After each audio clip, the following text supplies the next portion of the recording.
What's going on, YouTube? Hope you guys are doing fantastic today. Today's video is going to be me talking about the glyphs, my opinions on them. Were they good for the game? Do I like so-and-so glyph? Just a bunch of nonsense and me talking. So I hope you guys enjoy listening to me talk, because that's what I'm going to be doing. First off, do I like glyphs? I do. I think glyphs were a great addition to the game. I think they added a lot of stuff outside of just the base items. And I think when you look at glyphs as an overarching idea of buffs to items, I think it allows your build paths to be opened up a lot. Have Hi-Rez capitalized on glyphs as much as I wish they would have? In my opinion, no. I think the idea of glyphs are great, but I think the glyphs that we have, for the most part, are very negligible or mediocre, or they don't really change what you want to be doing. There is some outliers, and I'll be highlighting the ones that I'm just 100% down on, I really like, and then I'll be highlighting the ones that I think are bad and they don't add much to the game and they're kind of pointless. And then I'll just be kind of talking about it, letting you guys know. If you guys have something that you think I missed, whether you think it's something where I didn't think about an idea of something or why something is the way it is, let me know. Obviously, I'm not going to be perfect, but I'm going to try to be perfect for you guys. Starting with Relic Dagger, Bewitched Dagger, Eldritch Dagger. I think these were a good addition. I think Relic Dagger as a base 1850 gold item was very strong, but it wasn't something supports or even other roles could be building. And I think these two current iterations, still at 2450 gold, is very cheap for an item.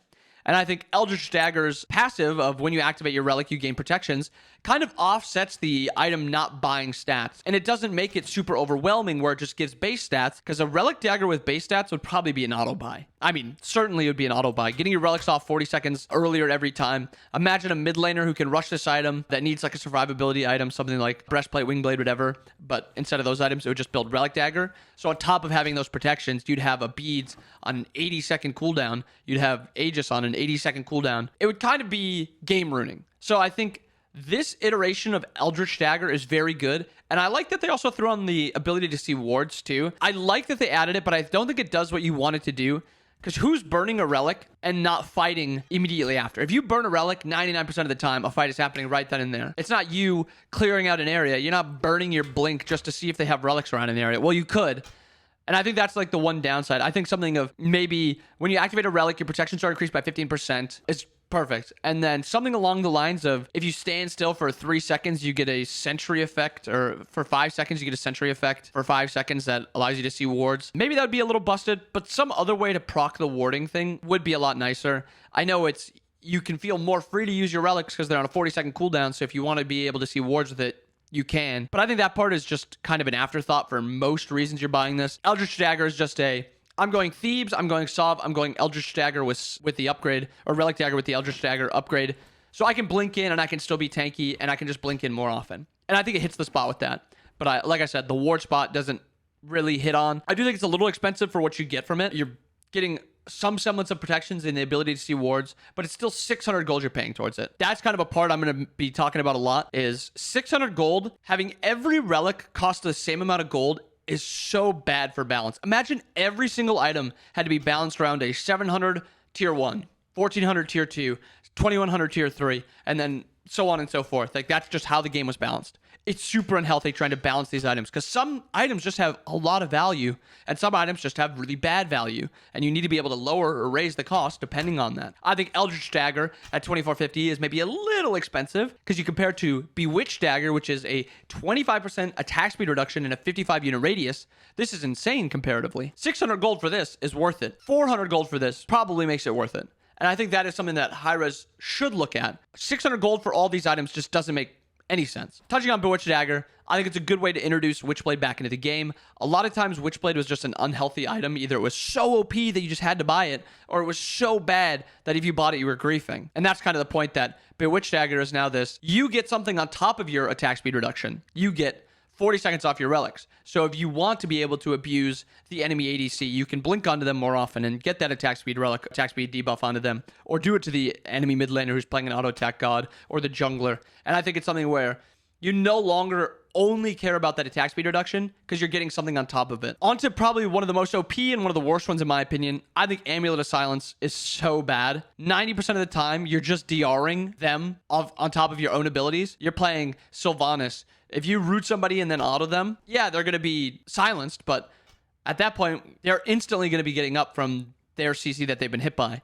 And I think that is the part where this is missing. It's that CC and how players DR and how gods DR, I mean, like if roots were just undr'able, a lot of this has changed because you can use your root still after silencing them. You silence them, you root them, they move around a little bit, but they can't dash. So it's like this little combo you can put together. But now you root them, you auto them. That silence is not lasting very long. Or you silence them and then root them. That root is not lasting very long. So your actual hard CC is getting DR'd by this soft CC you're applying. Yes, it only grants 1 stack of DR instead of 2 stacks for the hard CC, but it still is just kind of doesn't make a ton of sense. A lot of the times, a silence isn't changing the point of battle. A lot of the times, a hard CC, like a stun, a knockup, a push, something like that, would change the battle. But this Amulet of Silence is also something you're proccing 1 time in a team fight. 15 seconds, a team fight should not be lasting 15 seconds. Unless you're at a point where the enemy solo laner is just huge and you can't kill him and you have to beat down on him, you're not going to get a ton of value from this. So at best, you're getting 1.5 seconds, and then you're DRing the rest of your abilities. So if you have something like, is there a single god that only has like knockups? Unless you're playing Hebo and you're silencing somebody and then knocking them up, so you're actually not DRing your own abilities. I think a lot of the times this is just kind of a waste. I also think you compare it to Amulet of the Stronghold. 50% of your physical protections become magical protections. The OP solo build from, I don't even know how long ago it was, but it was physical defense, Amulet of the Stronghold with, or Heartward Amulet with the Amulet of the Stronghold upgrade. You're getting 100 protections from both physical and magical in 3 items. And it's a lot of value that you're getting because you're also getting the MP5, so you can spam. You're getting the magical protections to you and your diving assassin or your diving support also. And then you're getting the passives from the other 2 items instead of just getting like Thebes, which is just tanky, or Prophetic, which is just getting tanky. This one gives you tanky, and then it gives you utility on top of it. This one, 100% worth the 600 gold. Very valuable. I think this one, I don't even know if I'd buy it at 400 gold. Maybe I'm overlooking something, but I think this one is just kind of a downside. And it very rarely will you actually be getting value from this one also, because you're also waiting for the 4 stacks of enemies using an ability, and then you have to wait to use your auto on somebody you want to be autoing. A lot of times Guardians, I guess, don't have to auto, but some Guardians have value in their autos, and you can't really hold your autos. That's kind of what I'd be at with these ones. Probably my favorite of all the glyphs, Magi's Revenge and Magi's Shelter. I love how these ones are. These ones are perfect. Both worth 600 gold. Both have a lot of value, depending on how you want to play. Magi's Revenge, are you playing to just 1v1 the person that's pulling your Magi's, or just to blow up them? Are you playing on the back line, and you want to be able to help your ally when you're also getting CC'd? But you can also help your assassin when you're diving, or your solo laner when you're diving. Both really cool. Both have their values. Like that Pele build that came out, Scream's Pele build with Magi's Revenge. So sick. It was so sick to see. And then Magi Shelter, the backliners like Kepri's building Magi Shelters, and you're trying to fight through 1 Magi's on the ally, Kepri's 2, Kepri's ult, Shell, Med, whatever else you'd be building, Sprint, whatever else there was there.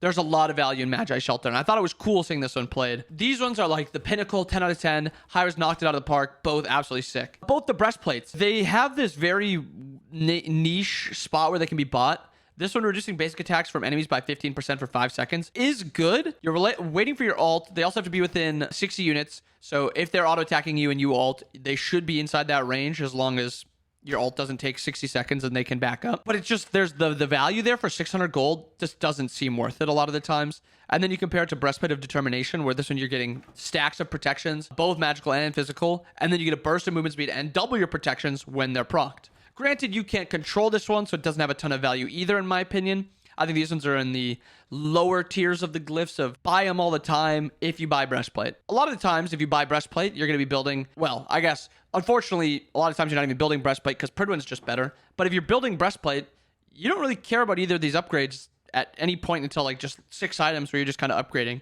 Magi's Revenge and Magi's Shelter, it's, can I get value from this right now? 600 gold for this? Absolutely. Let's buy this. Same with Amulet of the Stronghold. Am I going to get value from this? Absolutely. Let's buy it. And I think that's where Bewitched Dagger is also at. Will I get 25% attack speed reduction, especially in early game? Is it worth it? Yes, it is. Eldritch Dagger, Amulet of Silence, and Breastplate of Determination. You're not really getting that value too much. 5 protections of each. If you're getting hit by the enemy solo laner, instead of this being a 55 protection item, it turns into a 75 protection item. And then if you're getting ganked by like a magical soul or a magical jungle, you're getting 20 magical protections after 4 hits. So it's okay, but I think a lot of the times you're mostly just waiting until late game, and then it's, do I have any other glyphs that I can upgrade? No? All right, fine. I'll get this one. I guess I'll get this one if I have 600 gold. And maybe even then, I'd rather get the 500 pot or upgrade my relics. And I think both these kind of struggle with that, where their value is fine, but do you really need it? No. Do you really want it? I mean, I guess. Like, if it was free, I'd take it. But you don't really go out of your way to get either of these items. And I think they lack a little bit. Glorious Pradoen. These ones, I think, are weird from the simple point that this is the first item where the base Pradoen is so bad 99% of the time. Nobody buys Pradoen just to keep it at the tier 3 Pradoen because of the stats being just average, like 25, 25, 20% for 2,500 gold is not that worth it. And then you look at the passive. The passive is so bad on base Pradoen that you have to upgrade it. Your shield based on 90% of your protections from items, and then that's it. And it does 75% damage, and it slows. 75% of the protection's damage. So this is, what, a 300 shield that does 200 damage, and it slows. Great. Wow. 2,400 gold for that? Useless. And then you compare it to this one, where it's 65 and then 90%. So you're getting 155%, and then you're also getting the slow.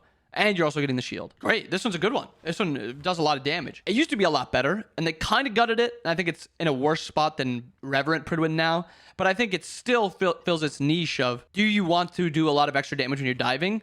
Glorious Pradoen fits that role. And unfortunately, I think Reverent Prudent has almost taken over the spot of Glorious Pradoen, where just being able to use an extra couple autos or an extra ability, the damage is kind of even that you're getting from Reverent Pradoen. Just if you include in the little extra damage you'll be able to do from how tanky Reverent Pradoen will make you. And I think both of these just do exactly what Pradoen does, but just at a much higher scope. Like, it's not just like Breastplate. This upgrade is 10% extra cooldown, and then this upgrade is 10% extra protections. It would just be this item, but these two are just better. These are just add-ons on top of the stats you're getting. Well, these two are just the passive of Pradoen, but better. And I think these are very bad. I don't like how they are. I think Pradoen should just see a small buff, and then the Pradoen upgrade should be something that changes kind of the way you want to be playing. This one kind of does, I guess, because it's one shield and then one explosion or two explosions, which I guess. But I just think that they're problematic because you don't ever want base Pradoen. And all these other ones, even like the Relic Dagger, the Heart Word, all the other ones, the base is fine. You can buy the base and be happy with it. Even Breastplate. If you don't have a god that can use Pradoen like Nike, you can just go Breastplate and you're getting your cooldown. You don't have to upgrade. Bancroft's Claw and Bancroft's Talon. Bancroft's Talon is super balanced. I think it's just the power nerf that happened to all mages hurt both of these items because they're both based on power. And this one kind of got gutted even a little bit before then. I think they need to see slight value buffs that you get from them. Maybe every 25 magical power, you get 2% attack speed or something like that. And then Bancroft's is... This one's worded so crazy that it's... I don't know how to put it into a specific number of how to buff it. But this one just needs a slight buff. This one was very bad, like problematic, when it was 800 power and your shield was 1,000 health. Because that's just how much value you're getting from it. But now, at this point, mages are hitting 400 power, 500 power. This shield is 200, if that. And I think it's just really bad right now. But I do like how they are. Are they worth the 600 gold right now? Probably not. They're mostly just last item. Slap them on there. But I think it's mostly just like the numbers. They just need see a small number buff. I think the items and the idea of the items are great, though. And another really great one, Calamitous Rod, is just extra damage. That's all it is. It's extra damage on top of your first ability that hits somebody. Perfect. 600 gold. Worth it. I mean, kind of. It's 100 plus 35% of your magical power, but some gods just don't use it very well, where you're playing Nuwa, you're ulting. Nobody's getting hit by Nuwa ult and the Calamitous Rod. They're just walking out of the way. But a god with some semblance to CC as your first ability, Scylla, Calamitous Rod actually adds in a lot of damage. And then Perfected Rod on the opposite side. I think Perfected Rod is actually a little underbought at most times. I think that movement speed and that cooldown that you get from this item feels very good on spammy gods. Like MLF, a god that can just spam a lot and get a couple abilities up. Getting that movement speed and your cooldowns back up a little bit faster feels great. And I think this one is a very good standard for 600 gold. Same with Rod. I think they're both 600 gold, worth it. Do you need to go them? No, absolutely not. Say you have Magis and you're playing Hebo, maybe you're going to get more value from one of the Magis over the Rods, and you're not going to feel bad for it. But it's kind of just dependent on, do you get more value from these or a different one? And now for the 4 physical ones. Jotun's Cunning and Jotun's Vigor. Another ones that I think very balanced. I think 600 gold might be a little bit high for both of these. Jotun's specifically, the Cunning one, doesn't feel great. 20% of its cooldown instantly fronted when you have, I mean, a lot of the times, a lot of junglers are pretty spammy, so 8-second cooldowns. Getting 1 second off, 1.2 seconds off isn't a great feeling. You're mostly just preferring the movement speed and the lifesteal that you get from this one. And this one's on a 15-second cooldown. It just feels a lot better than the Jotuns. Do I think it's worth 600 gold? No. Do I think it's a good idea, though? I think it's fine.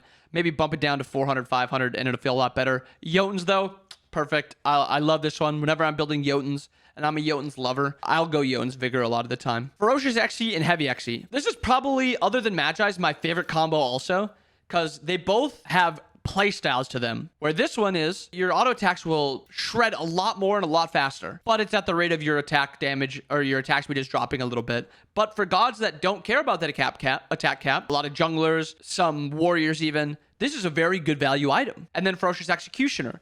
It's, you get the same amount of shred, but instead that first person you hit in combat, you will shred through them. You are ferociously shredding through them. And I like how both of these are balanced. Both worth 600 gold. You're not rushing them. There's something you go for late game, and I think that's okay. I do think Heavy XE, depending on who you're playing, has a little bit more value early game, because 1.9 attack speed before you're getting that scaling attack speed from getting levels is a lot harder to reach. Ferocious XE though, 2% increased damage means more when you're hitting for more, so that 2% doesn't really change too much early game, but I love how both of these are balanced. I like how both of them play. These ones are 10 out of 10s. I think they're both worth 600 gold also, so I like both of them. Okay, this one is the toughest because I like how both of these play, but they both have this big downside to the base Runeforged that I just can't overlook, and it makes them feel bad.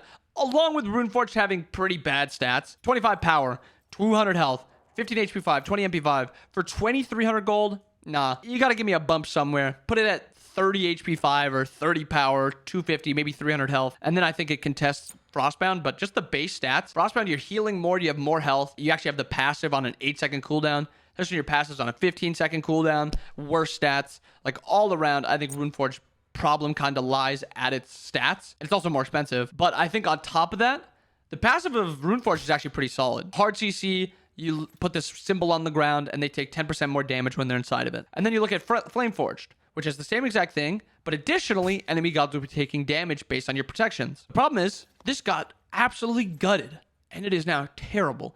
5 plus 7% of your protections from items and abilities lays out to like 80 damage over the course of 3 seconds or whatever. They gutted this. I think if they revert it, this one would feel fine. It's still the problem of the stats just being so mediocre, so it never feels great to go this item. So it's really hard to talk about how this item is and how good it is when it's just such a bad spot for the base item. And I think same thing with Rune Breaking. This one, the problem lays in that it lasts for 3 seconds. 3 seconds. Why does this one last for 5 and this one lasts for 3? You're almost trading that extra seconds for just making them also deal less damage. Yes, 20% is a big swing, but for 3 seconds, it's not going to matter. At that point, you might as well just go for the one shot and do the extra damage over those extra 2 seconds. And I think if this was pushed to 5 seconds, it's worth that 600 gold. But as is, this is even worth more than the 2,300 from Runeforged. It's, along with the stats, there's just no reason. These two items in their own could be 2 separate glyphs because of just how different they kind of play and then how even they are. You're not paying 600 gold for this. I don't even think I'd pay 100 gold to get Rune Breaking over just Runeforged, even if the stats were good. Flameforged, on the other hand, there is value there. The problem is that value has just been stripped away and it's just not a very good item anymore. And then lastly, my 2 least favorite items in the entire game, attached to the most annoying item in the entire game, Venom Deathbringer and Malicious Deathbringer. I have a lot less malice a lot less malice towards Malicious Deathbringer. I think the 1 second off your cooldowns when you crit is fine. It's worth the 600 gold late game. It's not worth it early game. Overall, I'm fine with this one. It's fine. Whatever. Who cares? Go on with your day. But now ask me, how many times do I see this one built? Never. I've seen it maybe a few times from Netroid's build, and it's just because of the cooldown spamming build that's in for crit gods right now, which is fine. And then you compare it to Venom Deathbringer. Venom Deathbringer is probably the best 1v1 item in the entire game if you have another crit item with it. And it's such a pain to try to fight. If they're critting you, they're reducing your healing and your shielding for 3 seconds. 3 seconds of you getting anti-healed and you doing less shielding. On top of their damage also going up, kind of technically, because they have crit. This was a lot worse when it also slowed you and reduced your damage. Now it's just an anti-heal option put into an already powerful state on top of an item that's already really frustrating to play against. Like, honestly, slap the Venom Deathbringer onto Rage. Like, just get it off of Deathbringer. The value of getting an item that makes your crits do more damage while also reducing healing, while also reducing shielding, is just really problematic to me. And I think Deathbringer would be a lot less annoying if it was just Deathbringer. Like, this item is 2,900 gold. It should be this item that's kind of up there and really strong. Even if it made it do a little extra damage like Rod's does. Imagine if Rod gave also anti-heal, an option for anti-heal. Like, Can you imagine how crazy it would actually be if Rod also gave anti-heal? You didn't even need to build Divine. You didn't need to build, like, I mean, Brawlers is the other case for this one. I think it is a little sad that Hunters don't have any anti-heal, but a lot of the times, Hunter shouldn't be your anti-healer. Your Hunter should be consistent damage. They shouldn't be able to dip into anti-heal and also increasing their DPS. Give them another anti-heal Poison Star item or whatever, or put Rage with an anti-heal item on it. Don't let them cap out their damage and also cap out their utility. I think that's a little annoying. But yeah, I just talked about Glyphs for 25 minutes. Hope you guys enjoyed the video because I love complaining about stuff, and I hope you guys enjoy listening to me complain about stuff. But yeah, let me know what you guys think. If you guys did like the video, make sure you guys leave a like, sub to the channel if you guys do like it. I'm making Smite videos all the time. SPL, guides, tier lists, all that good stuff. So make sure you guys drop the sub. Hope you guys enjoy the video. Hope you guys have a wonderful first day. See you guys again next time. Peace.